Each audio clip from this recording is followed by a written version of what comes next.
All right, ladies and gentlemen, welcome back to the channel. We're talking about the Seattle Seahawks in tonight's video. 2-0, baby. I don't give a dang about who they beat in their first two games. Oh my goodness, you're playing the Broncos with a rookie quarterback, Bo Nix. Oh, you're playing the worst team in the National Football League in the New England Patriots. I think one thing is for certain. In the first 2 weeks of the NFL season, New England certainly is not the worst team in the National Football League. But folks, a win is a win. The Seattle Seahawks are sitting here at 2-0.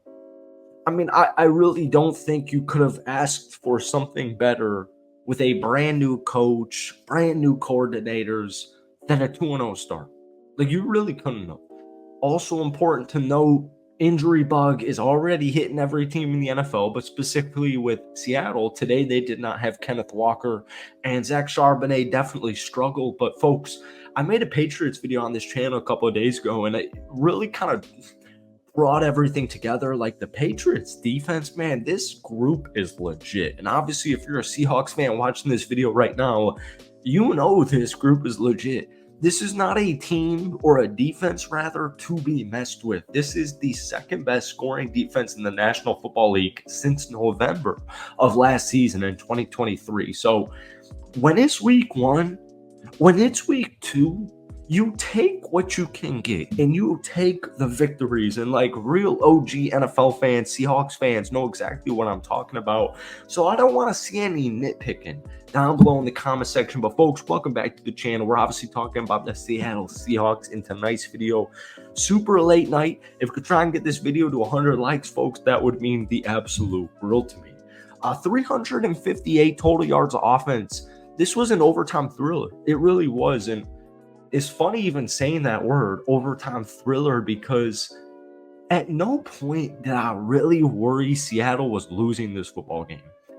And to be honest with you, it had nothing to do with the New England Patriots. Like, I'm not trying to rag on their defense or Jacoby Brissett or anything about that offense, because once again, I do think the Patriots have one of the better defensive groups in the NFL.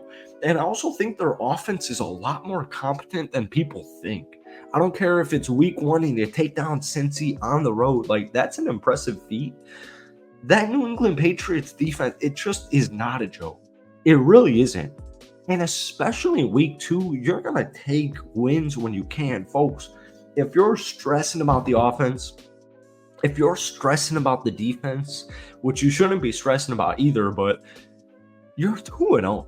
The Seattle Seahawks are 2-0 right now. So 7 of 15 on third down, 358 yards of offense. They gave up only 310 yards. They only had 46 rushing yards. That's like kind of my thing is if they had, and 0 turnovers from both teams, by the way.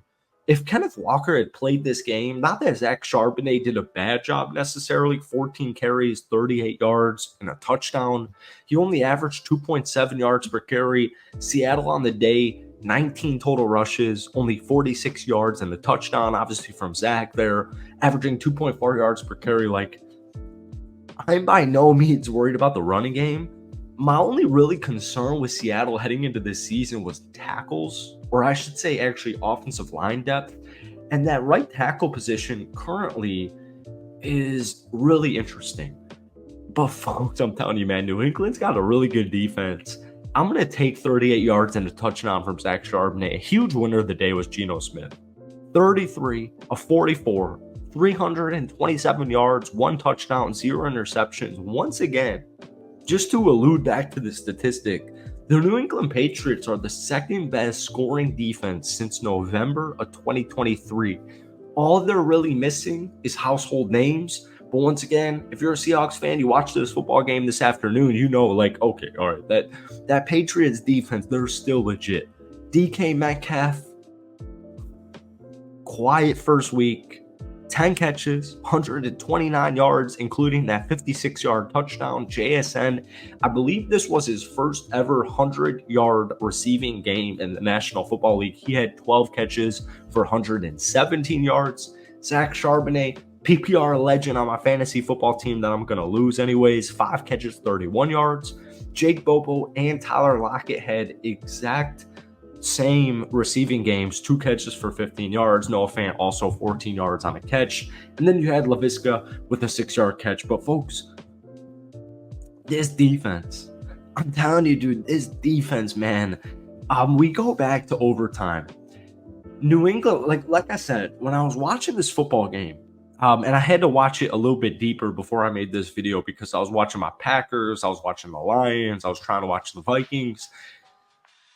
I had no fear that Seattle was going to lose this football game. I don't know what it was, but Tyrell Dodson made a phenomenal tackle on 3rd and 1 in the first possession for the New England Patriots in overtime. And I think Dodson's just a really good example. I mean, folks, you could look at the whole defense on paper. It's a loaded group. You know, Dodson, since he's gotten into Seattle, I get it, it's only 2 football games. The dude has been an absolute stud. Julian Love, 7 total tackles. Rashawn Jenkins, new addition from Jacksonville, 9 total tackles. Dodson, 8 total tackles and that forced fumble. Devin Witherspoon doing his thing.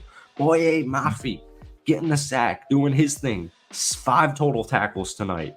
Jerron Reed, 6 total tackles. I'm telling you, man, Leonard Williams, a sack and a half. Byron Murphy chipping in with a half sack. This defense, they're a legit group. They really are. And what I've seen from Ryan Grubb, your new offensive coordinator, is versatility. It's ballsiness, something Pete Carroll and that, Shane Waldron, that previous regime lacked. I don't care if you're winning a 3-point game against New England in the second week on the road. If you watch that football game today, and if you watched, honestly, the Patriots' first game against Cincy, this, and stats back it up, like we keep saying, it's a legitimate group. The New England Patriots were heavily touted as the worst team in the NFL. I don't see that in any way, shape, or form. I will take a 6-point win over Denver. I will take a 3-point win on the road in New England in week 2. Folks, if we were to fast forward the clock, obviously it's September 15th here. If we were to fast forward the clock to, let's say, week 12, let's go a couple of months out of here. You're not nitpicking a Broncos win week 1. You're not nitpicking this Patriots win week 2. You're 2-0. And honestly, next week at home, you got Miami. And I hate it because Tua, I think, is a really awesome quarterback. I think he's a really cool dude from what I've seen, what I've heard, what we see every single week. Tua's a really cool dude. But I don't know if he's going to be stepping in here. He's definitely not going to be stepping in here week 3. I don't even really want to talk about Tua's future in a Seattle Seahawks video, but you get the point here. Seattle has a very legitimate chance at going 3-0 to start off this season. But the point is, you're 2-0. And all I've said this entire offseason is if you could at least split divisional games this upcoming season against Los Angeles, who's banged up, San Francisco, who literally just lost to Minnesota, Arizona is really interesting. They're a young, up-and-coming team. But, if you can go 3-3, Seattle's easily winning 10 football games this season. Thank you guys for watching. That's all I got to say for tonight. Hit that like button, hit that sub button. We definitely got a Seahawks more in-depth video in the next couple of days. But I hope you guys enjoyed it. Hope you had a great weekend. Hit that like button, hit that sub button, and give me some thoughts down below